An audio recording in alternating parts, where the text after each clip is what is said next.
السلام عليكم. طبعا أنا هي ضحية غالب القاضي اللي تزوجني بالخداع وبالظلم. طبعا أنا بنت عمري 18 سنة يتيمة الأب. كان معي أخ واحد الله يرحمه جاء أجله ومات. فجاء غالب القاضي يصلح لنا قبر أخي بعد وفاة أخي. ما كنا نعرف غالب القاضي إلا من عبر الجيران. كلموه وجاء صلح قبر أخي وهذا. ودرينا وقتها انه يعني فاعل خير لانه ما كناش نعرفه من قبل. درينا انه فاعل خير بعد ما صلح قبر اخي راح بعد حاله. واحنا حين احنا مكارف لحالنا، احنا كنا معتمدات على اخي في ايجار وفي كل شيء. تراكم علينا ايجار البيت بعد اخي. فجلس فترة واتصل بنا غالب القاضي بيسأل كيف أحوالنا من بعد وفاة أخي وكيف. قلنا له والله أن الحال يرثالها وأنه الحمد لله تراكمت علينا إيجار البيت. قال بدل ما انت جالسة هناك وصاحب البيت يخرج كان ومدري وش، ايش رأيك انت لكن في الحديدة، لأنه مكان عملي في الحديدة ما شافهم شفلتكن. أبصر لكن بيتنا على نظري يقع رخيص وأنا أسجلكن فيه منظمة خيرية وكمان في السلات الغذائية حقي. فرحنا قلنا حلق لقيت عن قال أنا غير بيت رخيص. قالوا عبسر لي وظيفة الحين هو في الحديدة يعني مكان عمل وهكذا. عبسر لي وظيفة واشتغل هناك في الحديدة. قلنا تمام. جلس هكذا يومين وتصلنا. قال قد لقيت لك البيت بحدود 20,000 مع الماء والكهرباء. فرحنا قوي. قال وانتي بشوف لك وظيفة تشتغلي وكمان بسجلكن في المنظمات الخيرية وفي السلات الغذائية حقي وما شافكن شفلتكن قد انتي بنتي وهذيك اختي. قلنا سابر جزاه الله خير. قلنا طيب. قال خلاص احنا بعد تحركوا. قلنا ان شاء الله خلينا بس نبيع حقنا المجلس بحق النقل نقول للحديدة. قال ما عليكن الإيجار أنا قديت لك المقدم حق 3 أشهر وحق النقل علي لا تهمناش. أنا قد بنفعل خير مع الناس كلهم ما بحنا بشبكن. قلنا جزاه الله خير. بكرنا اليوم الثاني بزينا عفشنا وتوكلنا على الله. قلنا يعني عم نوصل بيتنا قد البيت جاهز. قال جاهز وديت له مقدم حق 3 أشهر مع الباقي اللي تدخلن بيتكم والباقي علي. أنا عاد أسجلكم في منظمات خيرية وفي السلات الغذائية حقي وش بسلش وظيفة واشتغلتي وعشتي وأنا ما شاكون شفلتكن. قلنا يلا جزاه الله خير وفرحنا من البهذل في صنعاء. يعني ما لقينا لنا لا رضي صاحب البيت يصبر علينا بالإيجار ولا شيء يتراكم علينا الإيجار. توكلنا الحديدة واحنا قد احنا يعني واثقين برجل الخير غالب القاضي انه يعني رجل خير ودين وباي يفعل معنا المستحيل مثل ما يفعل مع الفقراء المحتاجين الثانيين. لو ما وصلنا الحديدة وصلنا الليل. وصلنا قلنا يلا بنتوكل للبيت. قال ما عليك إن هذا الساعة ما يصلحش نسير البيت هذا الوقت لأن عاد الكهرباء بيصلحوها. قلنا أوكي. قال معي أنا غرفة وحمام منعزل صانكم الله بعز قدركم. معي أنا غرفة وحمام منعزلة خذوا عفشكم لا بينها وجلست من الصباح والصباح نقول لكم لا بيتكم أمد لو ما ننظفه ونجهزه. قلنا تمام قد ننزل المقام أبي ويلا وفاعل خير. فزينا عفشنا ودخلنا غرفة الحمام المنعزل الذي عنده صانكم الله. والصباح قلنا يلا بنتحرك البيت. قال اعذروني جت لي حالة سرطانية طارئة في حجة. يعني واحد في السرطان وحالة طارئة بيصير يشوفه. قال ضروري يصير الآن فسوي مقابلة معه. قلنا وكيف مشان البيت. قال برجع في نفس اليوم يعني المغرب وأنا هنا أنا أصوره هذا واجي. قلنا طيب. رجع قال شوفي أنا المصور حقي بصراحة ما خليته يجي حين أنت في البيت هنا ما يصبرش يعني حين أنت المكالف خليته يرحله لكن أنت بتفعلن خير وتصورني قد أنت تكسب لكن أجر. قلنا يلا إنسان قد فعل معنا خير وفعل معنا هذا المعروف واستأجر لنا البيت هذا بنرد لها الجميع. يا على قد زي أبي مش مشكلة. رحت أنا وأمي لا حاجة على أساس نصور الحالة وحين نرجع بنرجع للبيت حقنا. لو ما وصلنا لحجة شفناها عبر من حجة ما وقفش. قلنا لو وصلنا حجة أني عدسي. قال الحالة نقلوها لها صنعاء ومدري ويش. قلنا يلا بالخير.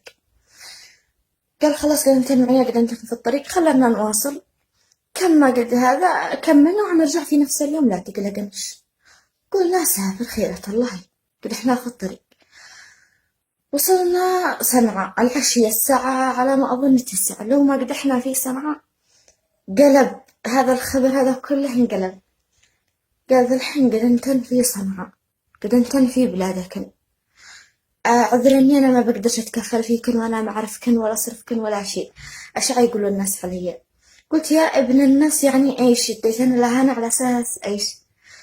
كان اديتكن لهنا. انا بصراحة عاد انا فكرت في الموضوع انه كيف اتكفل فيكن وانا ما اعرفكنش. ايش يقولوا علي الناس؟ عاد انا غير فكرت ذا الحين. قلنا له كيف تدينا لهنا وتفعل بنا هكذا قال والله اعذرني ما بش معي حل الا انه يا نزلتن في بلادكن او حل ثاني ان انتي تتزوجين اللي هي انا اللي انا بمقام بنته. يا نزلتن بلا قد انتن في بلادكن يا نزلت لكن هنية او ان انتي تتزوجين. قلنا غرت الله كيف بطايقنا وعفشنا وكل شيء عنده في الحديدة. احنا في صنعاء قد الدنيا ليل، لا معنا لا ملجأ ولا مسكن ولا صديق ولا قريب. قلنا كيف نفعل؟ يعني كيف تدينا لهانا وتكذب علينا وكيف تخلينا نجي للحديدة أساسا تكذب علينا؟ رجع قال والله أنا ما أقدر. أنا عاد أنا غير فكرت ذا الحين بالموضوع إنه كيف أتكفل فيك. قلنا ما عاد تكفل شيء، أنت عاد دخلنا البيت عاد تحسبي وظيفة وش أكون أشتغل أنا على نفسي. قال والله أعذرني ما بقدرش، والله ما معكن إلا حل واحد إنه يا تتزوجين يا نزلتين بنت في بلادك. ومسكنا باليد الذي توجعنا مكالف آخر الليل في الشارع في شوارع صنعاء لحالنا. شعير الناس علينا. قلنا خيرة الله قدر الله ما شاء فعل. بتزوج ولا البهذل انت بهذل انا وامي عجوزة كبيرة في السن في الشوارع ومكلف وحيدة في الشارع. قلت يلا وافقت ان انا اتزوجها. قال لي كان بشرط ما بش معي لا شرط ولا مهر ولا معي حتى حق محبس ولا دبله، ما معي الا حق الامين الشرعي. قلنا وكيف؟ قال خلاص. قلنا قدر الله ما شاء فعل، توكلنا على الله وافقت واني تزوجته بلاش. صرنا بنفس الوقت خلى المصور حقه صدام الدوح، لأنه أنا على ما قلت لكم إني يتيمة الأب وما بش معي أخوة الله يرحمه أخي مات وما بش معي عمو. وخلى صدام المصور حقه صدام الدوح اللي بيصوره اتصل له وخلاه يجي أوكله بنفس اليوم بنفس الوقت. عقدنا خلاه إنه يجي على سبيل إني أوكله بعقد الزواج حقي، لأنه ما بش معي أنا أخ أوكله. وكلت صدام وودانا لعند الأمين الشرعي ورحنا في نفس الوقت. وكلت صدام عقد لنا صدام من فيه. والشهود يحيى القاضي ابن عمه ويحيى كمان الثاني هو القاضي ابن عمه عيال عمه الاثنين الشهود الذي شهدوا. ويلا كملنا وعقدنا ورجعنا الحديدة بنفس اليوم. روحنا الحديدة بنفس اليوم على أساس إنه عيلة رجعنا البيت الذي اتفقنا عليه اللي ب20. لو ما قدحنا في الحديدة قلنا خلاص بان نقول الآن ما عاد بان ننتظرش. قال ما عاد 6 شهور أصحاب البيت هذا الذي ب20,000 ما عاد 6 شهور ويهم، لكن ما دام قد انتي مرتين عاد استأجر لك انتي الشقة الذي جنبي. طبعا أنا متخيل الشقة هذه اللي عايز تأجرها وحقها الشقة متخلهن واحد. قلنا تمام. بعد ما استأجرها وسكننا بعد زواجنا بكم يوم استأجرها وما عاد سديت أنا وياه من كثر الأهان والضرب. حنكت وجلست أتابع وإنه ما بش فايدة بعده ما بش أمل.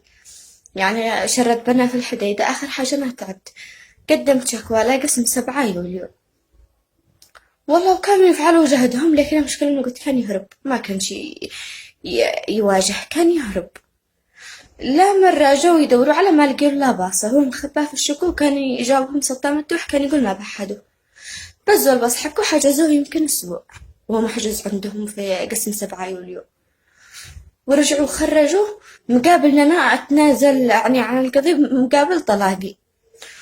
وأنا تنازلت على القضية هذه على 6 طلاقي وخليته يطلق وطلقني مقابل إني أخرج باصة. ورغم إن أنا واحم بابنه حامل بابنه شرد بنا وذي الحين مشردت أنا وأمي في صنعاء. عفشنا في الحديدة. طبعا صاحب البيت الذي في الحديدة هو صاحبه واتفق هو وياه أنهم يخرجونا من البيت، وصاحب البيت قال ما بالله نخرج من البيت اللي في الحديدة. آخر حاجة قلنا خلاص بعنا المجلس حقنا من صاحب البيت اللي في الحديدة ب150,000 على أساس نجي صنعاء ندور بيت. جينا صنعاء وإنهم يشتوا 3 أشهر مقدم وأقل بيت ب40,000 ويشتوا ضمانة تجاري وإحنا ما بش معانا ضمانة تجارية. قلت لنا هنا بنو في شهر في صنعاء وجالسات في فندق بندور بيت ما لقينا. شو قلت لنا ذا الحين في صنعاء بنو في شهر لا لقينا بيت ولا شي. وصاحب البيت الذي بالحديدة حجز عفشنا وغلق علينا الشقة. ذا احنا الشقة مغلقة والعفش حقنا محجوز لو ما ندي إيجار وحق الماء والكهرباء. وأنا وأمي ذا الحين مشردات في صنعاء بين فندق عايشات ومشردات، رغم إنه قد بيعنا نص عفشنا، بيعنا دبة الغاز، الطاقة الشمسية، المجلس، وآخر حاجة بعنا في صنعاء تلفوني. دحين اللي استخدم تلفون أخي بعت تلفوني على سبب علاج أمي وإيجار الفندق. دحين إحنا مشردات أنا وأمي وكل بسبب غالب القاضي. وما عاد خلينا مكتب عقارات في صنعاء ما قد دورنا عندهم كلهم اشتوا ضمانة تجارية ومقدم. وإحنا من لنا نقل العفش أقل شي لا صنعاء ب80,000 والإيجار يشتوا مقدم حق 3 أشهر. إحنا من لنا ما قد خلينا مكتب. هبط ابني هبط الجنين عليا من كثر السير والجي، ومعي أمي مريضة من مستشفى لا مستشفى. وهذا قصتي مع غالب القاضي الذي شرد بنا وبهذا البناء، والمكلف مكلف الجميع.